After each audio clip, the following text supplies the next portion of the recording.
how great it is to be white. I could get in a time machine and go to any time, and it would be fucking awesome when I get there.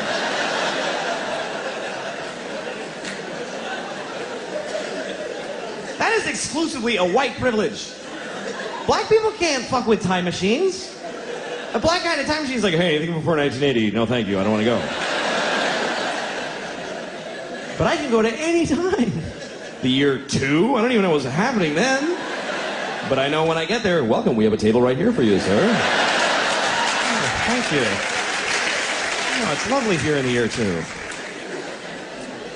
I can go to any time. In the past, I don't want to go to the future and find out what happens to white people because we're going to pay hard for this shit. You got to know that. We're not going to just fall from number 1 to 2. They're going to hold us down and fuck us in the ass forever. And we totally deserve it. But for now, whee!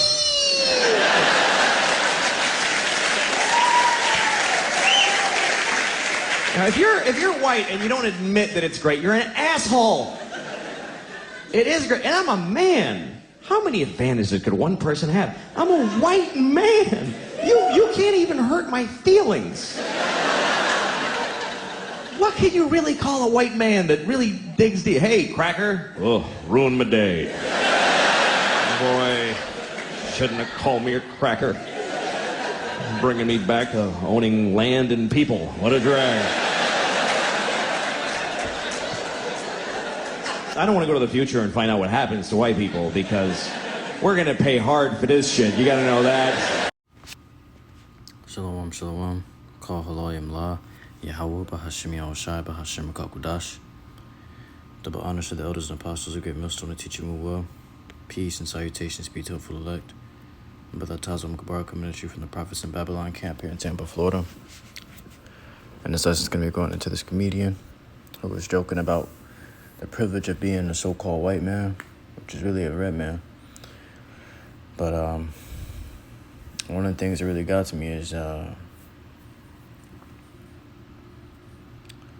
he said he's a white man.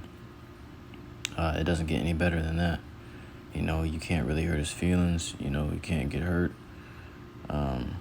What can you say to him or what can you say to hurt his feelings? You know? He said, you can't even hurt my feelings. What are you going to say, a cracker?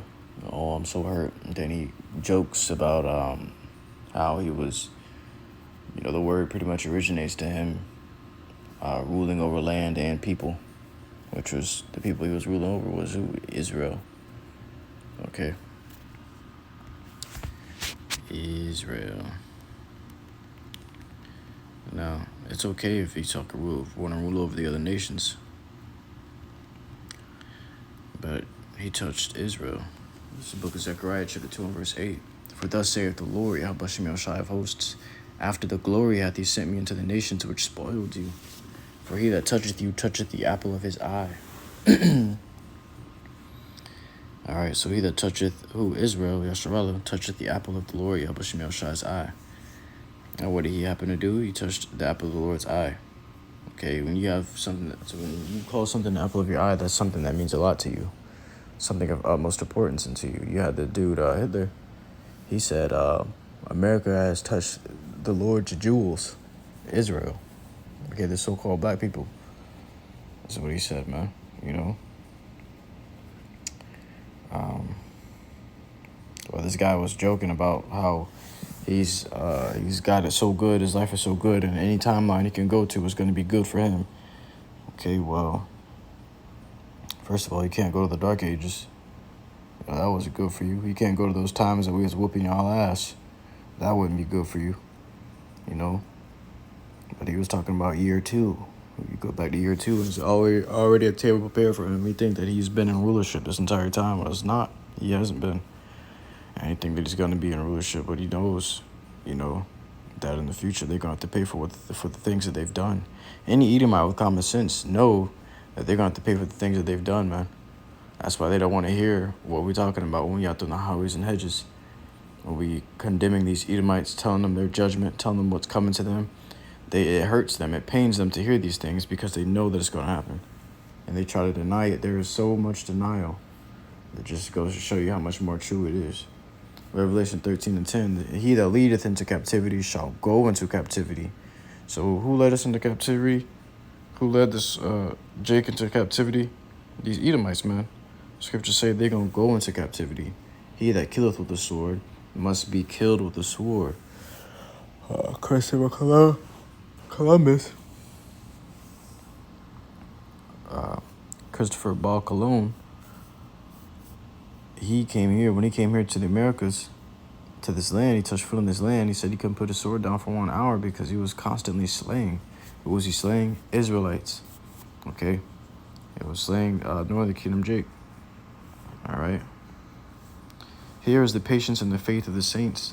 So we got to have patience and faith that these things the Lord is going to let us wreak havoc on our enemies, man. You know, like Baruch tells you. Matter of fact, let me grab it.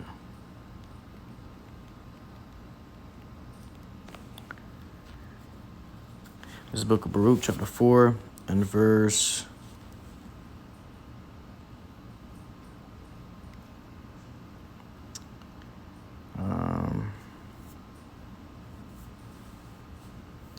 This is the book of Baruch, chapter 4, verse 25. My children, suffer patiently the wrath that has come upon you from Yahweh Bashem Yahushai.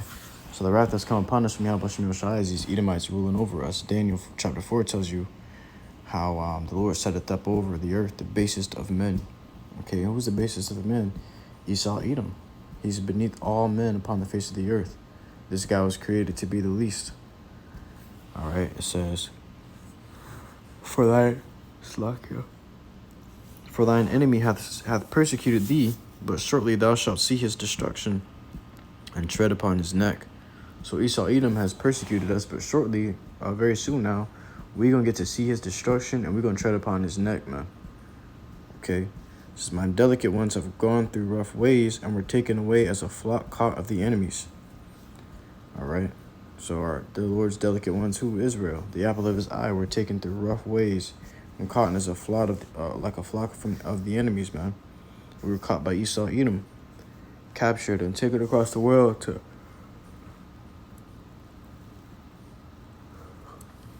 go under hardcore slavery and the servitude unto these Edomites.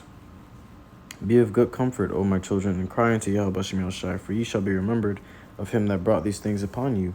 For as it was your mind to go astray from Yahweh Bashem Yahushai, so being returned, seek him 10 times more. So we went astray from the Lord, and he punished us by sending these Edomites to put us into slavery, man. And they have gotten proud about it. They've gotten so proud about it. Their problem was that they were proud to do it. You know, they rejoiced over us. They started mocking us, and then they started mocking the Lord. Okay, because the things that they said about us, they were also speaking towards the Lord, because we are called after the Lord's name. You know. So the Lord going to return upon them what they have done for his name's sake, because they have tried to mock the Lord by doing the things that they have done. Well, Galatians tells you, be not deceived, Yahweh Bashem Yahushai is not mocked. Okay, for whatsoever man soweth, that shall ye also reap. So the things that you Edomites have done, you're going to also reap these things the same, man. For he that brought these plagues upon you shall bring you everlasting joy with salvation, with your salvation. So this is the book of Obadiah, chapter 1, verse 9. And thy mighty men, O Taman, shall be dismayed, to the end that every one of the mount of Esau may be cut off by slaughter. So Esau's going to go extinct, man. He's going to vanish from the face of the earth. These people are not going to be a people anymore. They're going to be as a bad dream carried away with the waking of, the night, man. You know, it's like you wake up from a bad dream, and throughout the day, it's soon forgotten. That's how these Edomites are going to be, man. In the kingdom, you're going to say, after 1,000 years of these Edomites being in slavery and bondage to us in the kingdom, somebody may say, remember the Edomites? Like, what the fuck is an Edomite? We forgot, man. Like a bad dream of the past. Like the things one bad memory you had when you was little. It's very hard to remember now. But you had a bad memory, and it's hard to remember what it was like to feel like, I got one bad memory, climbing a tree and getting stung by a wasp, I can't think of many bad memories. But that one there, I can't remember what it was like to feel that sting from the wasp, man. You know? That's the same thing with these Edomites. You ain't gonna be able to remember what it was like to suffer from these Edomites in the kingdom. After 1,000 years of slavery and they go extinct, you're gonna soon forget them. Scriptures say in prosperity, adversity is forgotten, and in adversity, prosperity is forgotten. Roughly paraphrasing. So when we in prosperity, which is in the kingdom, our adversity, which is now, is going to be forgotten. It says, against thy violence, for thy violence against thy brother Jacob, shame shall cover thee, and thou shalt be cut off forever. So for the violence that Esau has done towards Jacob, Israel, they're going to be ashamed, and shame is going to cover them. They're going to be ashamed, and they're going to be cut off forever. They're going to be swept up out of the earth, man, because they tried us, man. In the day that thou stoodest on the other side, and the day that the strangers carried away captive his forces, and foreigners entered into his gates and cast lots upon Jerusalem, even thou wast as one of them. So when they were doing these things, taking us out of our own land and putting us into chains and binds, putting us in ships to carry us away from our land, they were just doing what they were commanded to do. It goes on, but thou shouldest not have looked on the day of thy brother and the day that he became a stranger. So they should not have looked forward to it, man. They shouldn't have looked for it, man. Look forward to it, man. It says, in the day that he became a stranger, neither shouldest thou have rejoiced over the children of Judah in the day of their destruction, neither shouldest thou have spoken proudly in the day of distress. Okay, so you shouldn't have spoken proudly in the day of distress. You shouldn't have looked on Judah, Israel, in the day of their destruction. Thou shouldest not have entered into the gate of my people in the day of their calamity. Yeah, thou shouldest not have looked on their affliction in the day of their calamity, nor have laid hands on their substance in the day of their calamity. All right, so they took us out of our land and took our things, took our holy things, and took our land as well. Their mission was just take us out of our land, but they took our land and all of our substance, okay? And then they laughed at us, they drunk over us, and they mocked and scoffed us all day long, man. Years and years, and until this day they still do, okay? And they got to pay for this, man. This is the book of Romans, chapter 12, verse 19. Dearly beloved, avenge not yourselves, but rather give place unto wrath, for it is written, vengeance is mine, I will repay, saith the Lord.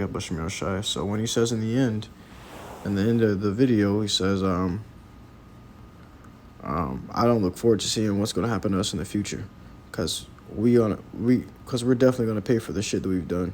You got to know that when he says this, man, this is what he means. Scripture said right here, vengeance is mine, I will repay, saith the Lord. So the Lord going to repay them for what they've done, man. Okay? These Edomites have not escaped fate. Okay, but justice will come. Till next time, I truly hope you're edified by this lesson. Shalom.